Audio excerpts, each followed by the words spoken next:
Hola a todos, buen día. Hoy les vamos a hablar sobre el primer capítulo del libro Psicología del Mexicano. El primer capítulo se llama Capacitación, Productividad y Psicología Nacional. Estaremos abordando diferentes temas durante toda la exposición. Algunos de los temas de los que hablaremos son los siguientes. En este capítulo pues abordaremos la temática de la mexicanidad desde una perspectiva filosófica y obviamente psicológica. También se va a explorar la identidad, cómo la identidad nacional de México ha sido objeto de reflexión y análisis a lo largo de la historia hasta la fecha, ¿no? Eh, También se destacará la importancia de comprender los aspectos culturales, históricos y por supuesto psicológicos que conforman la mexicanidad, así como el papel de figuras clave como lo fueron José Vasconcelos, Antonio Caso y Samuel Ramos en todo este proceso de autoconocimiento nacional. Hola, yo soy Isa y voy a comenzar hablando sobre el inicio del capítulo 1. Es importante que el título de este capítulo quede registrado como una idea principal del contenido que vamos a ver a continuación. Y bueno, se habla de que la psicología del mexicano es clave para interpretar por qué el subdesarrollo del país, ya que, por ejemplo, se dice que por la geografía que tiene México y por los recursos naturales que se encuentran en el país, México podría ser un país muy rico y muy poderoso. Por ejemplo, a comparación de países que cuentan solo con 3 recursos naturales esenciales y son ricos, son considerados ricos, México cuenta con los 29 recursos esenciales y aún así es considerado un país pobre. Entonces, bueno, se dice en la idea número 2 que la clave de esta falla, o por lo que México no es considerado un país rico, es por la actitud de su población. Se considera que el mexicano promedio hace únicamente el mínimo esfuerzo y piensa que es suficiente para aportar algo a su país. Y bueno, se les encuentra desinteresados y apáticos con lo que acontece en su nación y no se preocupan por hacer más o no hay un interés por hacer más. Quienes sí tienen este interés o esta motivación o preocupación por lo que acontece en el país pueden llegar a ser funcionarios de gobierno, empresarios, educadores, gerentes, directores de empresas y bueno, son personas que tienen la intención de mejorar la gestión y la calidad de las cosas que se realizan en el país. Sin embargo, personas, por ejemplo, como los universitarios, gente con conocimientos, estudios ya titulados, han salido al mundo real y se han dado cuenta de que este conocimiento que desarrollaron estudiando no es suficiente al momento de llegar a una empresa y poner en acción lo que se aprendió anteriormente. Se han dado cuenta que, bueno, la actitud y el factor humano es, es aún más crucial que lo que hayas aprendido. La experiencia y las convivencias con otros humanos es lo que hace la diferencia. Y bueno, en empresas grandes, los altos cargos, gerentes, directores, subdirectores de empresas, se han dado cuenta que sin la atención y la preocupación debida al factor humano, pues la calidad de sus empresas y la productividad de sus empresas no prosperaría si no fuera por la correcta atención a esta interacción y a lo que es el factor humano y la actitud de los empleados que con ellos trabajan. Ahora vamos a hablar sobre aquellos elementos que nos diferencian unos de otros, por ejemplo, los mexicanos de los, no sé, de los japoneses. Estos son 4 elementos, que es la herencia biológica que nos dejan nuestros padres, el medio ambiente en el que crecemos, las reacciones personales y la personalidad.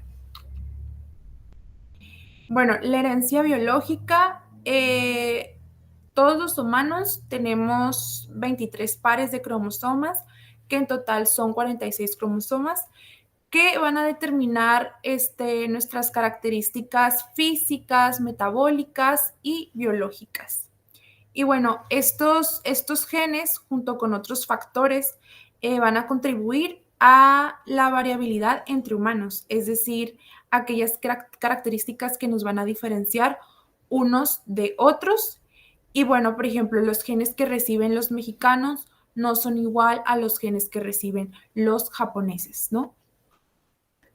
Ahora tenemos el medio ambiente, que, bueno, la influencia del medio ambiente y de las experiencias individuales van a formar la personalidad y características de cada individuo.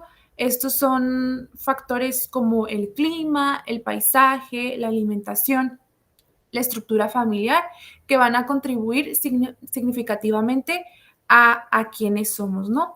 Por ejemplo, un bebé mexicano y un bebé japonés, pues pueden tener experiencias y entornos diferentes desde el nacimiento, que van a influir en su desarrollo físico, emocional y cognitivo. Del mismo modo, un adulto mexicano que vive y en México, pues va a tener una personalidad y perspectivas diferentes a un japonés que nació y creció en Japón, ¿no? Ahora tenemos las reacciones personales, que bueno, son las respuestas individuales ante diversas situaciones, estímulos o contextos, y estos pues son influenciadas, o estas van a influir en nuestra personalidad como individuos, ¿no? Por ejemplo, aquí la cultura va a tener una enorme fuerza o un enorme peso en el comportamiento de las personas o en la personalidad de las personas, ¿no? Y después tenemos lo que son, pues la personalidad, que esta se va a referir al conjunto de características emocionales, cognitivas y comportamentales que van a distinguir a una persona de otra persona. Por ejemplo, pues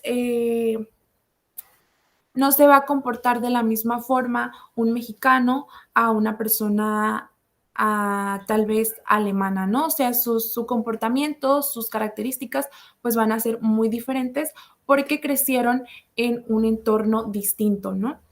Entonces, bueno, la personalidad va a determinar cómo percibimos, cómo interactuamos y cómo nos comportamos en diferentes situaciones. Bueno, vamos a empezar con la mexicanidad, objeto de estudio filosófico y psicológico, que es el inciso B del primer capítulo. Bueno, existe en México porque existe lo mexicano. La mexicanidad puede ser vista como una vocación y un estilo de vida, ya que implica el compromiso de las raíces culturales y una forma particular de relacionarse con el mundo. Pero en realidad no siempre fue así, puesto que durante la dominación española hubo muy poco interés por definir al mexicano como tal, ya que en aquel entonces prevalecía pues la noción de lo novohispano. La conciencia nacional en realidad se desarrolló a partir de 1821 más o menos, pero en las primeras décadas de la vida independiente pues sí hubo otras urgencias y otras prioridades que llegaron a acaparar la atención de los intelectuales. Entonces, hubo que esperar hasta principios del siglo XX para ver florecer estas investigaciones sobre la esencia de la mexicanidad.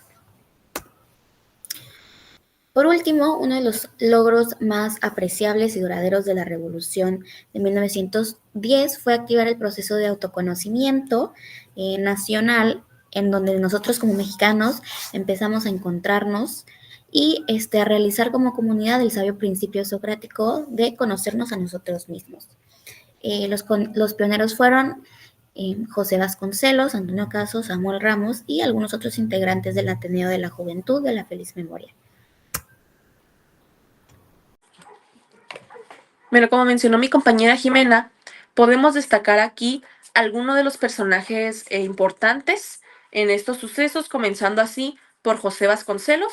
Creo que este es un personaje que hemos escuchado mucho a través del tiempo, aunque sea solo su nombre, y no tanto a lo mejor su historia y toda su trayectoria, sino que su nombre tiene mucho, válgame la redundancia, tiene mucho renombre. Por ejemplo, muchas escuelas son llamadas José Vasconcelos, preparatorias y universidades. Y pues de lo que podemos destacar de es que fue un filósofo y educador. Fue secretario de Educación Pública, así como rector de la UNAM, y es el creador del lema universitario que podemos ver en pantalla, que dice: por mi raza hablará el espíritu.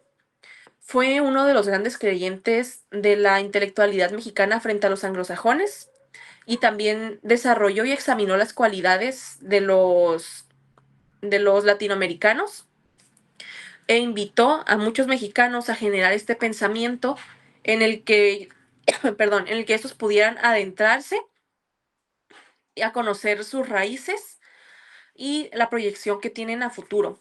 Podemos ver que Vasconcelos era una persona que se fijaba mucho por las personas de su propio país, por los mexicanos, y los invitaba o les ayudaba a generar este pensamiento en el cual pudieran desarrollar sus ideas para así generar justamente raíces y desarrollarse a futuro de forma positiva, tanto académicamente como, como profesionalmente y pues personalmente. Después podemos encontrar a Antonio Caso, que fue un filósofo y sociólogo. También fue rector de la UNAM en su tiempo y fue el embajador de México en varios países de América del Sur.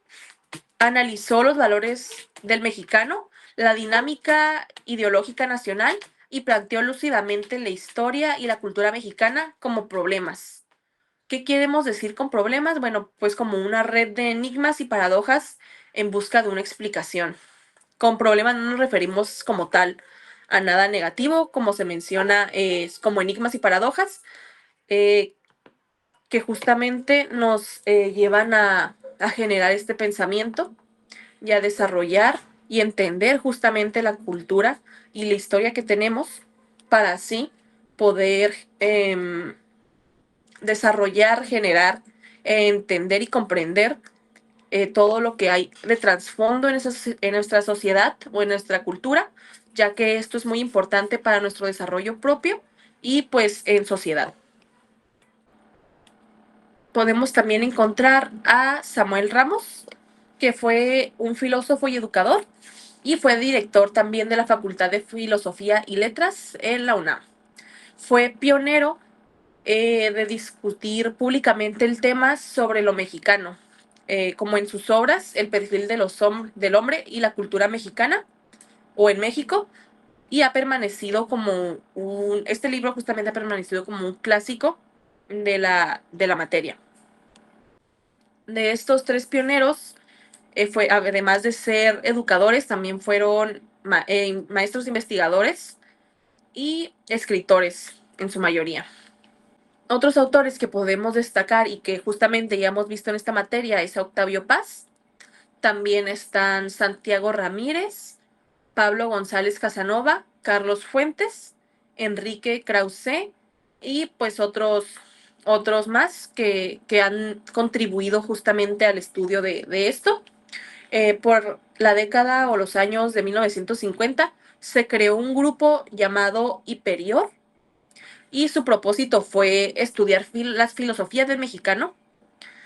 Entre sus miembros podíamos encontrar a Jorge Gaos, a Leopoldo Sea, y pues a este último autor, justamente a Leopoldo Sea, se le puede atribuir el positivismo en México, Ciencias y posibilidades del mexicano, El occidente y la conciencia en México, entre otras obras que han contribuido y desarrollado mejor la filosofía del mexicano. Bueno, yo les voy a impartir esta primera parte del tema de los procesos de aculturación del ser humano.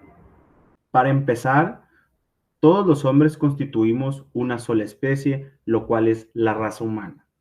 Pero incluso aunque estamos dentro de este concepto que es la raza humana, hay diferentes elementos que nos hacen diferentes a este concepto, como por ejemplo es la genética y la cultura. Esta genética obviamente pues varía de persona en persona y, por ejemplo, nosotros genéticamente no nos parecemos en nada a los japoneses. Nosotros somos más con piel más morena, los japoneses son más con una piel más clara, tienen los ojos rasgados, casi la mayoría de los japoneses tienen el pelo lacio, el pelo súper delgadito, son de estatura un poquito más baja que el mexicano promedio. Entonces, es todo lo que hablamos de la genética, ¿no? Somos diferentes genéticamente. Y la cultura, pues es evidente porque hay cosas que adaptamos de la cultura que no se parecen en nada a la cultura japonesa. A diferencia de los animales, nosotros los humanos tenemos una doble adaptación, la naturaleza y a la cultura. Los animales simplemente tienen esta adaptación a su naturaleza desde que nacen, ¿sí? A cumplir los roles que tienen que cumplir dependiendo de la especie a la que pertenece. Y nosotros los humanos tenemos que adaptarnos a la naturaleza y a la cultura. Y a naturaleza no nos referimos a fungir y a ir a cazar, ¿no? Bueno, depende ya del contexto en el cual viva la persona, pero si no, en lo normal, una persona de ciudad pues sería adaptarse a su ambiente social, en el que está viviendo, su contexto ambiental y a su cultura, dependiendo en el lugar en donde nació. Normalmente lo que se piensa para cuando se forma la personalidad de una persona surge según lo que es la combinación genética y la historia ya personal de la persona conforme ya va creciendo. Pero intervienen diferentes elementos como lo es la cultura local y las experiencias del sujeto. Y como ya mencioné, la cultura local pues va a moldear la personalidad de la persona, no totalmente, pero sí la manera en la que percibe su realidad y sus experiencias pues también van a moldear la forma en la que percibe la realidad la persona y la forma en la que se comporta con los demás y con él mismo. Ok, ahora vamos a hablar todo aquello al que somos expuestos, todo en nuestro entorno y que de alguna manera somos influenciados. Esto responde mediante a un gran factor de fenómenos de gran complejidad al que somos expuestos, como lo mencioné, que da elementos numerosos como tradiciones, religiones, costumbres, normas sociales, modas, ideologías, etc. Estas influencias a que somos expuestos puede ser distinto para cada individuo. Ahora, los valores se ven influidos por diferentes elementos en campos culturales, lo que es la familia, la escuela, el trabajo, la religión, que de algún modo cada uno de nosotros los individuos vivimos día tras día. Es decir, cada día que lo vamos viviendo, esto se va moldeando y se va convirtiendo lo que es nuestro carácter social, el cual es distinto para cada persona. Y un factor aquí importante es de que la cultura familiar es el primer transmisor de este tipo de valores. Entonces, es decir, el carácter social es cuando comparten entre la mayoría de individuos al que está expuesta la persona a cultura, sociedad, donde depende de factores, como mencioné, sociales, religiosos, fisiológicos, educativos, económicos, que van formando o definen, marcan patrones de conducta sociales que estos van externando a través del tiempo. Ahora muy bien, psicología del mexicano. A través de la cultura que han vivido las personas, nos vamos convirtiendo, nos vamos empapando de este tipo de culturas. Como dije anteriormente, estos factores que somos expuestos, religiones, ideales, etc. El factor importante de esto es el factor de la personalidad social, que es la historia del país, no solamente cronológica externa, como lo dice, sino una historia psicodinámica centrada en lo que es los hechos humanos. Bueno, ya a manera de conclusión, durante la exposición se destacó la relevancia de comprender, obviamente, la psicología del mexicano para abordar de manera eficaz los diferentes desafíos laborales y sociales del país. Se enfatizó también en la necesidad que hay en profundizar en el estudio de la mexicanidad desde una perspectiva, como lo mencioné en un principio, tanto filosófica como psicológica, eh, reconociendo el legado de quienes fueron los pioneros en esta materia o en este tema, como lo fueron Vasconcelos, Caso y pues Ramos, ¿no? Además, se propusieron prácticas que invitan a reflexionar sobre la influencia de la cultura mexicana en la vida cotidiana y la vida laboral, además de que estos fragmentos o de lo que de estos, bueno, esta exposición básicamente habla sobre la importancia de comprender las raíces históricas y psicológicas de la identidad mexicana para así poder impulsar un desarrollo integral y una colaboración genuina en todos los ámbitos de la sociedad. Muchas gracias por escucharnos y quedarse hasta el final de la exposición. Espero que tengan bonito día.